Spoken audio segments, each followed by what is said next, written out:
Hello everybody, it's Barry Harding-Rathbone here on another Sunday evening and another selfie stick because I'm too wobbly on my hands with the tremors to hold the phone, and it's part 2 of Keeping On, Keeping On. You remember when we left off, I was talking about the fact that I was walking a little bit more than I probably should do, but I was determined to achieve it. Well, tonight I'm going a little bit further. There's our caravan in the background. I'm still going to the shop, but I'm going the slightly longer way round. It'll take me longer, but I will do it because it's important to keep up that activity. And it's important when we're trying to live a spiritual life to do exactly the same thing. You know, I've spent majority of my life involved in one church or another, whether it was as a boy chorister, an organ scholar, an altar server, a lay reader, an ordained elder, an ordained minister, ordained priest, consecrated bishop under 3 separate apostolic successional jurisdictions. And there have been many times when I've wanted to give up. And there are many people out there who want to do the same. And if we take religion away from it, if we look just merely at the spiritual, look at these plants down here. They're beautiful. The different colours, the shapes, the flowers when there are any. Look at that rose over there, hopefully you can see it. It's the most beautiful, beautiful flower. And every year, nature does something wonderful. Come the winter time, everything dies away. Rather like us on our spiritual journey. We go so far and it's all sunny and it's fine and we're growing and we're developing and we're feeling fantastic. Then comes a period of drought spiritually, or a feeling that we're being flooded too much, like when we have too much rain. But, sorry, I thought there was somebody behind me and I didn't want to be in the way. But, like nature, we have the spiritual ability to pick ourselves up, to dry off from the rain, to shelter ourselves from the drought, to take the light and the energy of the sun, or in our case the light and energy of our spiritual knowledge as we grow, and the following year the flowers all bounce back. The grass comes into green, the buds come into view, and we get to share and celebrate those wonderful, wonderful colours. And in our spiritual life, as long as we stick to it, we keep on keeping on. Never afraid to be open to challenge, never being afraid of taking a moment to consider our position and to ponder the whats and the ifs and the buts and the hows and the maybes. We too, like the flowers and the grass, like the trees, like every living thing. Sorry, that was a bit tender. We can continue to progress, and we must do so, because we have been charged as spiritual people with an especially important task at this time in humanity's progression. I'm sure you'll have noticed, I don't think anybody's alive who cannot have noticed the sudden and immense changes going on around the world. We have, instead of inclusive, harmonious communities, suddenly fights are breaking out, civil unrest, civil war, as in Syria, social upheaval. Husbands and wives who have loved each other intently and perfectly for 30, 40, 50 years, having a silly little argument and then walking away. John and I have the odd argument.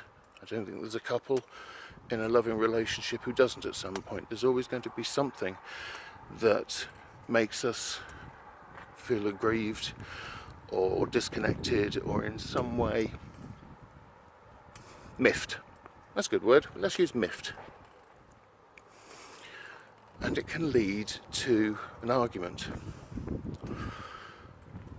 The reason we're having all these arguments, and they seem to be more preponderant than previously in our society's development,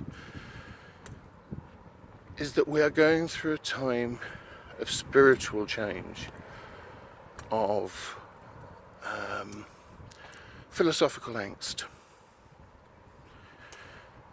There are great things happening in the world of the Spirit at the moment, and I'm talking of the Godhead, our beloved Creator. Sorry about the wind, there's nothing I can do about it. Our beloved Creator, who we refer to as God, Allah, Yahweh, Jehovah, and all the many, many different names by which the creative power is known. I believe has got great plans for us. The New Jerusalem that is talked about in the Bible, the eternal kingdom that is talked about in other religions, the summer lands above, as talked in spiritualism, are drawing ever closer to Mother Earth. And in this time of flux, we must be prepared. We must keep on our spiritual journey. We need to be aware of what is coming soon.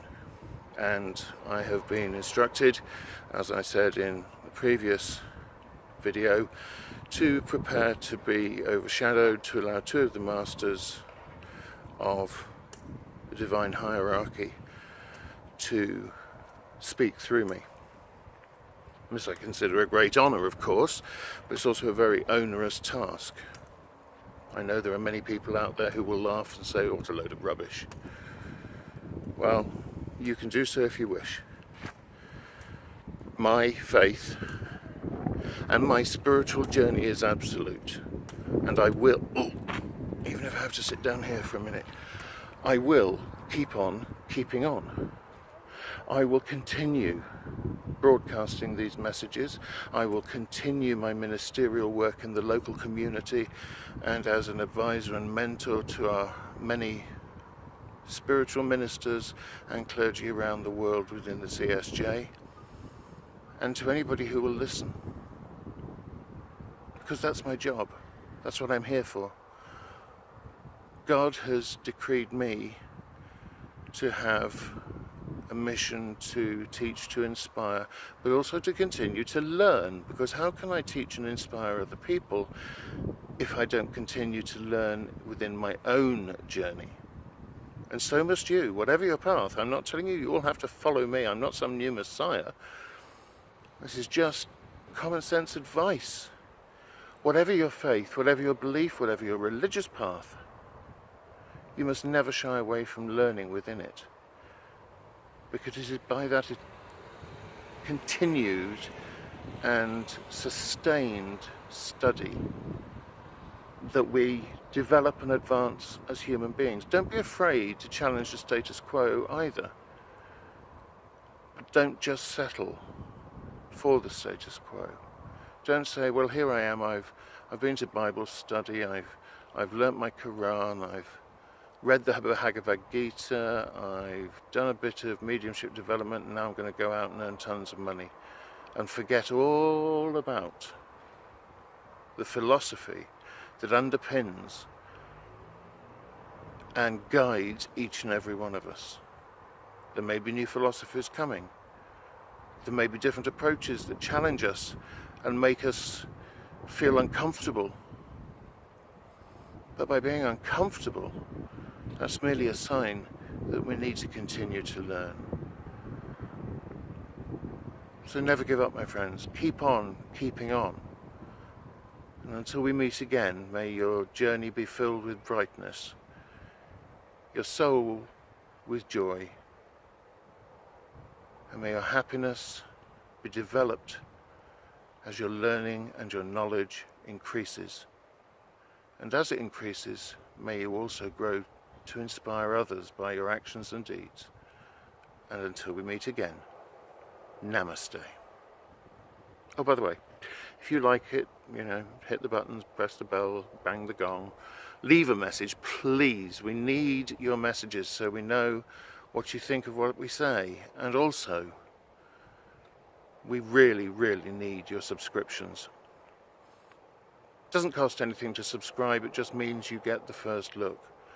And for the 100th person to subscribe to this channel, there will be a free learning opportunity by way of a limited edition ebook, which I will send directly to that individual as a thank you for following us.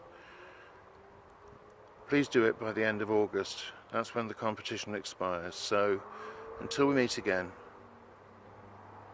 namaste.